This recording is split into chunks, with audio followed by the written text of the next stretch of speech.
L'histoire du peuple juif vous intéresse ? Retrouvez Eliana Gurfinkel dans Un jour notre histoire sur Studio Kalita. C'est tous les matins pour découvrir ensemble les événements et les personnages qui ont fait notre histoire.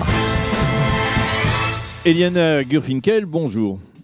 Bonjour Daniel Haïk. Alors, ce matin, votre chronique s'appelle Un jour notre histoire. Alors, nous allons parler d'une histoire qui est véritablement très proche. Oui, on va parler d'un chanteur israélien contemporain, très connu, mais qui a une très belle histoire en fait.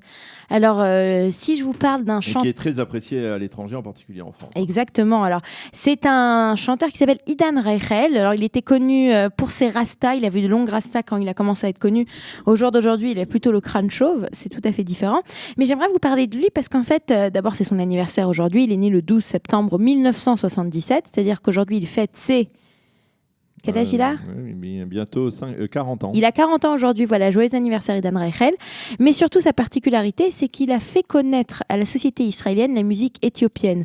Alors, comment il a été découvert Idan Reichel ? Il est né à Kfar Saba, dès l'âge de 9 ans, il joue de l'accordéon, et il va en fait être juste après l'armée, il va être un madrich, un animateur, pour jeunes immigrants, et c'est là qu'il va rencontrer des jeunes juifs éthiopiens qui viennent d'arriver, qui vont lui le prendre et l'emmener dans des bars et dans des boîtes de nuit de Tel Aviv où il y a de la musique éthiopienne, et c'est là en fait qu'il va découvrir toute cette musique, tous ces sons, tous ces rythmes.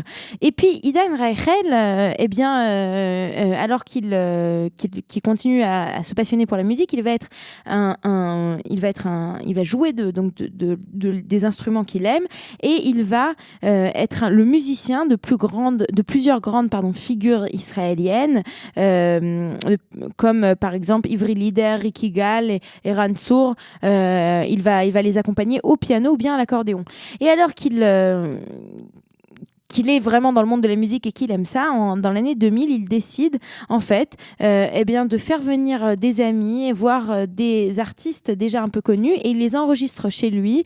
Il a un espèce de petit studio chez lui, il les enregistre, et il va ainsi avoir une trentaine de chansons qu'il va mettre ensemble. Il va appeler ça le projet, la project chez Idan Reichel, le projet d'Idan Reichel, et il va aller présenter ce projet à une boîte de disques israélienne, Helicon. Et en fait, cette boîte de production va tomber amoureuse de ce style, et c'est ainsi qu'ils vont produire en décembre 2002 et que va sortir le premier album d'Idan Reichel qui va s'appeler A Project chez Idan Reichel. Alors la particularité de ce projet, et c'est aussi une particularité qu'on va retrouver au fil de ces albums, dans les premiers albums d'Idan Reichel, c'est surtout lui qui écrit et qui compose la musique et qui écrit les paroles, et il invite en fait des invités à chanter, et puis au fur et à mesure ça va être lui qui va plus chanter et se mettre au micro. Et aujourd'hui, c'est un chanteur qui est mondialement reconnu, vous l'avez dit il y a quelques instants. En France, il est extrêmement connu. Partout dans le monde, il fait le tour du monde.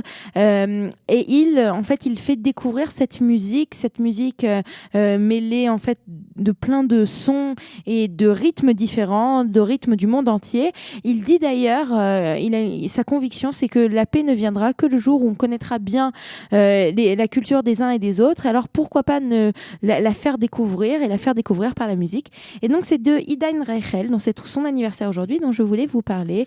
Daniel, voilà. Merci Eliana de nous avoir parlé donc d'Idan Reichel, qui a eu une contribution donc importante au développement de la culture même éthiopienne en Israël au cours des dernières années, en particulier de la musique éthiopienne. Et c'est lui qui a fait découvrir des chanteurs et des chanteuses surtout éthiopiennes au grand public, et on lui doit beaucoup.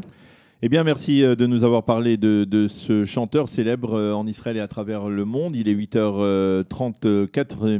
Nous marquons une toute petite pause, un jingle, et ce sera l'heure de la revue de la presse et des médias israéliens. Vous aimez l'histoire juive ? Retrouvez Eliana Gurfinkel dans Un jour notre histoire sur Studio Kalita. C'est tous les matins pour découvrir ensemble les événements et les personnages qui ont fait notre histoire.